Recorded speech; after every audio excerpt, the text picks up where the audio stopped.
Hello and welcome to CATSweek. I'm Annalise Poorman. The Monroe County Council met on March 14th. During council liaison updates, Councilmember Jennifer Crossley shared that she has seen improvements at the jail and can tell that the Sheriff's Department is working on making changes. I know the public has been very much invested and interested in what the sheriff and jail commander are doing in light of the presentation that was earlier this year in January. I don't want to say that's my second home because that sounds weird, but it sounds like I feel like I've been there a lot just to make sure what is going on. And folks have been asking, and I feel like there's progress that is continuing to be made with the help of the sheriff, jail commanders, Chief Deputy Parker, and others. So I was able to take, and I think some of the colleagues here was able to do the same as well, but we were able to take an extensive tour of what it looks like. And from last year's somewhat tour versus this year's tour, I can tell you that it feels like night and day, and that it also feels like, and I know Jail Commander Gibbons said this a lot, that they're really trying to change the culture and how folks that are being housed in there now versus the staff are trying to change that. And I witnessed that, and through, the bumping of the fist, or, Sheriff Marte talking to some of the inmates and the inmates having conversations. And I was actually able to have some of conversations with some of the female inmates as well. And so again, while we know that the jail is not perfect by any means, it is a night and day difference. And I just wanted to say kudos to the sheriff and his administration for the continuing efforts of trying to make it a humane and just place as we move forward. Council member Kate Wiltz spoke on her disappointment with the Community Justice Response Committee report. Wiltz noted that the committee has not been treating one another with the respect they deserve. Well, I had an update. Okay, it's more of a comment, but I'm doing it now anyway, even though, because it was prodded by CJRC, and along with Councilor Iverson and Councilor Crossley, I'm on the CJRC, which is the Criminal Justice Reform Committee. I had to miss last week's meeting, which was unfortunate, but I watched it, and I didn't get to watch it until just this afternoon. So it kind of was on my mind as I'm starting this meeting, and I just feel compelled to express a little disappointment in how we treat each other. And specifically in places of power like that type of committee or this body, we need to be especially careful to make sure we're holding each other more accountable for our actions and our words. And I'm specifically referring to those directed toward people of color. I am someone who very much values keeping peace. And in fact, just earlier today, my husband said, okay, get out there, go keep the peace. And I just, it might be trite, but keeping the peace is an inactive way to be. And I'm working hard to be more active and more proactive in supporting my colleagues of color. And I'm going to be making more peace instead of keeping it. And I'm going to be holding my colleagues accountable for their actions and their words. And I just feel compelled to say it. I didn't want to wait another week to be in CJRC and have to react again to what's going on in that body. But there's a very important work to be done, and we need respect. We need respect with our actions and our words. And I can't say it more clearly than that. I'm not going to continue to put up with the disrespect that I have been witnessing. That's all I'm going to say about that. During new business, Director of the Monroe County Public Library, Greer Carson, asked the council to approve of a new appointment to the Board of Trustees. And we have an excellent candidate that we are eager to see you all appoint to our Board of Trustees. We are seeing the departure of a longtime trustee in Fred Reisinger, who's hitting his 4 consecutive term limit. Has been an incredible servant to the library and the community by way of that. And of course, at a very interesting time for the library as we're about to open our new branch, expanding some internal structural changes that we've been working on, some new positions, and a whole new generation of library professionals are just some of the many projects and challenges and initiatives that we're taking on. And I had a good conversation with Ms. Hull, whom I've actually known as a school librarian with my kids in recent past.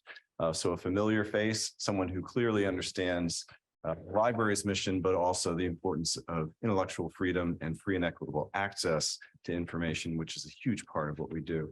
So we feel very comfortable and confident in this individual and look forward to moving forward with the process.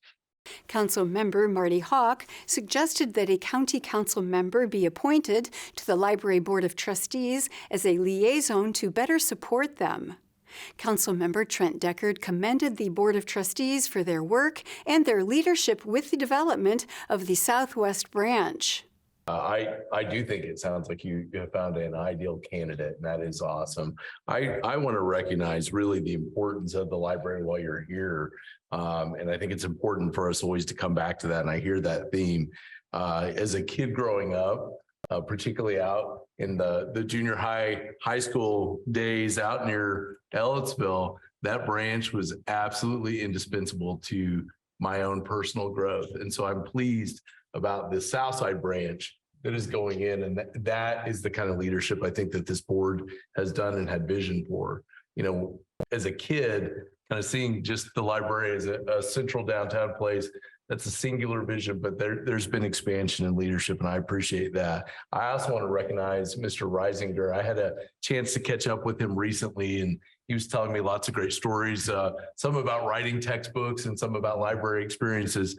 And it's awesome to see someone of this caliber come on to replace that kind of service. And that's absolutely huge.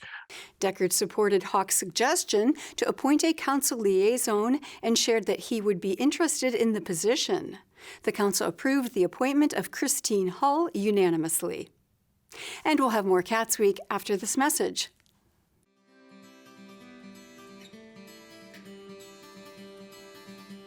Do you know that thousands of children go without school supplies every day?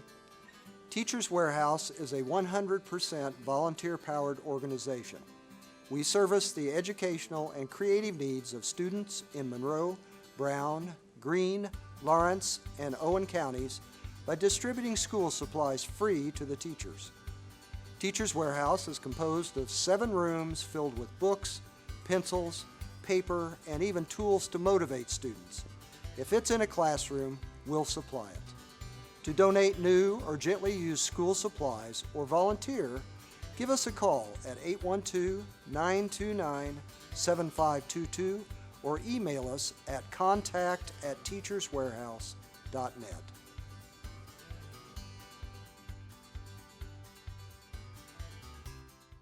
Welcome back to Cats Week.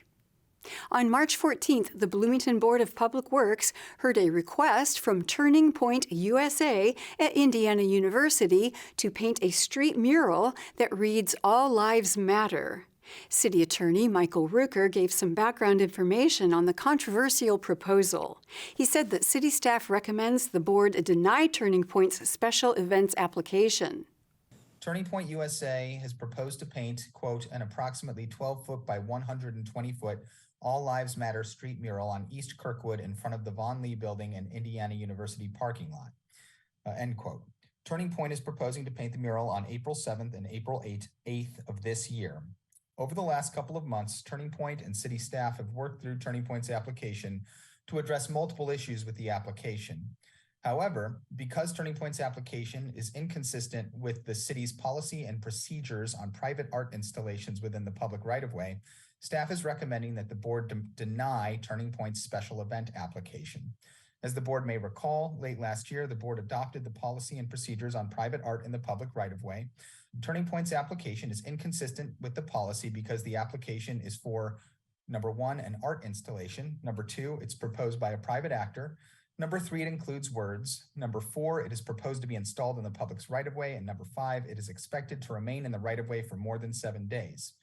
Because the proposal meets all of these elements, it is not consistent with the policy. Therefore, staff is recommending that the board deny the special event application. Thank you. Applicant Kyle Reynolds, who represents Turning Point USA, was given the opportunity to make a comment. Reynolds said that Turning Point USA would sue if the board denied the application. Sorry, Kyle Reynolds, president of Turning Point USA at IU. Thank you. Go ahead. Thank you. We feel that removing the speech elements would defeat the purpose of the mural. This is a mural we've been working with the city to paint for nearly 2 years now. The policy that it is inconsistent with was adapted only after we proposed our mural. It was adapted after a federal judge granted us a preliminary injunction when the mural was first denied. And we feel that as the city has allowed private organizations to participate in this, participate in producing public murals with speech in the past and have participated in this public forum, we see no reason why our right to do so should be denied. And if, unfortunately, this board votes down our application, we won't have a choice but to, again, bring this issue before federal court. During public comment, concerned resident Heidi Darling urged the board to strike down the proposal. She described the phrase "all lives matter" as a denial of the existence of racial injustice in response to the phrase "Black Lives Matter." The Oxford Dictionary defines euphemism as an indirect word or phrase that people often use to refer to something embarrassing or unpleasant, sometimes to make it seem more acceptable than it really is. When someone dies, they may say they passed. When someone has been fired, they may say they've left to pursue other interests. A euphemism to deny existence of racial injustice is all lives matter. Of course, all lives matter, but that's not the point. The phrase was derived in direct opposition to Black Lives Matter in order to diminish the racial injustice that remains in our society and around the world. The point is that Black lives matter too. We must acknowledge that racial, social, and religious injustices exist, and we must all put in the work to prevent all injustice so that truth, equality, and freedom may be shared by all people. Allowing an All Lives Matter mural to be printed on public property would be an insult and would constitute oppression to any minority population. That is to say, any population who isn't white, straight, or Christian. We cannot stand behind euphemisms to avoid dealing with the ugly truths that exist in our society. We cannot allow a mural of All Lives Matter to be printed anywhere on public property. Thank you. Next, Bloomington Bagel Company owner Sue Aquila offered public comment, saying that the mural would be inappropriate and would send an unwelcoming message to people on Kirkwood Avenue. She labeled the proposal as veiled racism. I received notice as an adjacent property owner to the mural location. I own Bloomington Bagel Company in the apartment building Dunn Park. I'm here as a business owner as well. We've worked very hard with City Council and the city to close Kirkwood in the summers to be a welcoming place for the community. We're having festivals downtown. We have outdoor seating. It is neither appropriate nor desired to have any kind of mural like this in our downtown. It is also adjacent to People's Park, which has a history, as we know. There's a sign, First Black Grocery in the community. It seems an insult to that park. Furthermore, as the parent of a child of color, I don't want anyone coming from campus or coming to our downtown to see something that is meant, which is veiled racism. We don't need that in this community. We are working hard to show our support for everyone in this community. So I hope you will turn down this application. Thank you. Then Executive Committee member of the Monroe County branch of the NAACP, Ruth Eit, urged the board to deny the proposal. She said that the words "all lives matter" have been used to shut down important conversations on racial injustice in the United States. She called out Bloomington's recent history of racial discrimination. My name is Maquiba Reese. And I know that the Board of Public Works will make a decision tonight about the proposal before you. And I am not here to influence that decision. I actually have a bigger, more important issue to highlight. When I say Black Lives Matter, I mean all Black lives matter, not just some, but all. If the all lives matter statement were actually true, then the racial tension of America wouldn't be so polarized, and the history of enslavement of Africans, mass genocide of Jews, and Native peoples in the violation of religious freedom would not have happened. But we are polarized, and discrimination is still prevalent today. And the systems that allow all that harm to happen still exist today in Bloomington, Indiana. We do not yet live in a city, state, or country where all lives actually matter. And that is the real problem we should be discussing tonight. It is not a matter of life and death for some, it is actually ignorant to ignore. And we shouldn't ignore it any longer. If you truly believe that all lives matter, then I invite you, the applicant, and your organization, Turning Point USA, and its members to resist and defeat pending discriminatory legislation in Indiana. You can't say all lives matter and then pick and choose whose lives actually matter. The applicant, let it go on to record and show that you and Turning Point USA believe this mural should exist in Bloomington if you believe that you are against hate, you are against white nationalism, you are against white dominance, and you believe the following: that Black lives, Jewish lives, Muslim lives, Asian lives, Latin lives, immigrant lives, lesbian lives, gay lives, bisexual lives, trans lives, queer lives, poor lives, houseless folks, and countless others' lives actually matter. The organization that I serve as president for and our members currently following bills in Indiana that are stripping the right to vote from its citizens, healthcare, reproductive justice, removing the right and choice to freely love, and that are killing our planet. Tonight, I urge you and your organization to stand up against Senate Bill 451, House Bill 1608, Senate Bill 1334, House Bill 1116, just to name a few. Let's face it, the proposed legislation in Indiana does not support all lives. In fact, pending legislation and those who support it scream and shout just the opposite. And saying or writing all lives matter without accountability is performative and dilutes the movement. The hypocrisy of this all lives matter statement is misleading. The city may or may not approve the request tonight, but what matters most is that we actually live and act in a way that truly supports every single life.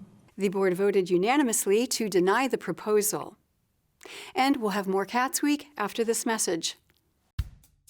For hurting families in Monroe County. A contribution to children who are vulnerable and in need of an advocate. A staff that goes above and beyond to support and advocate for children in need of services. The web of remarkable people who are dealing with difficult situations. So many young people that are in need of help and trying to find a stable family, a stable place to live. Without the CASAs to make that happen, many of them would be unable to find a good home. I love being that voice for the child who can't speak for themselves in court. It takes me out of my comfort zone, and it also helps others. CASA means supporting our community. Being a CASA is making sure that your village is healthy and whole, and that the children in your village will someday be able to help the village as well. A child who doesn't have a voice, maybe in their family situation or a school situation, now has a voice that can advocate for them. I really enjoy working with children that are going through difficult times and letting them know that I care about their future. We are privileged with our charge of representing the best interest of children. And so therefore we can advocate for exactly what they need without restriction, focusing on their best interest. I want to repair the world one child at a time. Welcome back to Cats Week. On March 13th, the Ellettsville Town Council heard an amendment to the 2023 salary ordinance to add a part-time park employee. This ordinance would also change the traffic safety education and enforcement overtime rate. Councilmember Sandra Hash said that some changes were made to the ordinance after the first reading. The OPO and OWI was not on the original ordinance that I presented at the last meeting, and after that time, Jimmy had informed me that the rate had changed. If you'd like to speak on that, that's fine. Vice President William Ellis asked for clarification on the salary range to ensure the salary was competitive. And I see the Parks and Rec Fund, the part-time employees says from $22.50 to $25. Are we setting it at $25 an hour, or are we saying that would be the range? I think it has been set at 25. $25, yes. Okay, so what is the $22.50? I just feel like it's always good to put a range in. Okay, I just want to make sure. I do that on all positions. Well, I thought we'd already fully discussed 25. That's why I was wondering. If you want to mark the range out, it's okay with me. I'll take it out. I'm good with it. Yeah, I think a range is good, but I just want to make sure that we're competitive for the position. The council approved the ordinance unanimously. Next, the council discussed an agreement between the town of Ellettsville and Baker Tilly US LP. Town manager Mike Farmer informed the council that due to inflation, the cost of installing and maintaining their water system has increased drastically. It's been since 2016 we've had a rate increase. And we did pretty well for 2 or 3 years,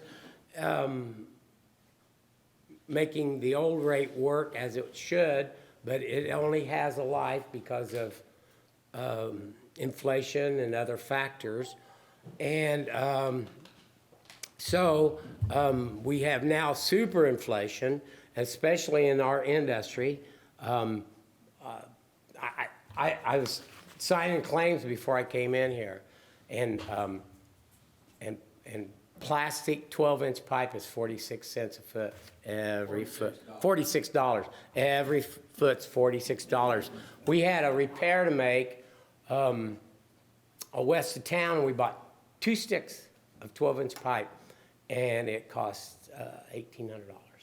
So all the parts, full seal clamps now cost $400 or $500 a piece when we make a repair. Our system needs some not severe, but some updates to the system. We have a 10-year plan for what we want to do. The council approved the engagement letter with Baker Tilly US LP unanimously. At the Bloomington Utilities Service Board meeting on March 13th, Utilities engineer Jane Fleeg asked the board to approve an agreement with American Structure Point Incorporated for consulting services on a water main relocation project. I'm bringing before you an agreement that we would like to enter into with American Structure Point for design and bid services for another water main relocation project that we have to do based on an NDOT project this time. The location is State Road 4546 bypass and Arlington Road. We have a 12-inch water main that is in conflict with their proposed ramp work at that location. So this consultant, American Structure Point, has provided this not to exceed amount of $66,900. Of that, the design is $49,700, bidding is $7,400, and construction administration services is $9,800. So I would be happy to answer any questions if you have. The board unanimously approved the agreement with American Structure Point Incorporated. Later, during staff reports, MS4 Program Coordinator Liz Carter gave a presentation on the city's MS4 program. MS4 stands for the Municipal Separate Storm Sewer System. And the boundary is on your screen here. Basically, the entire city limits of Bloomington minus IU, they have their own MS4. So an MS4, it oversees the stormwater in the city of Bloomington. So we're really concerned about making sure pollutants don't get into our streams, which then lead to our rivers, our lakes, and eventually to the ocean.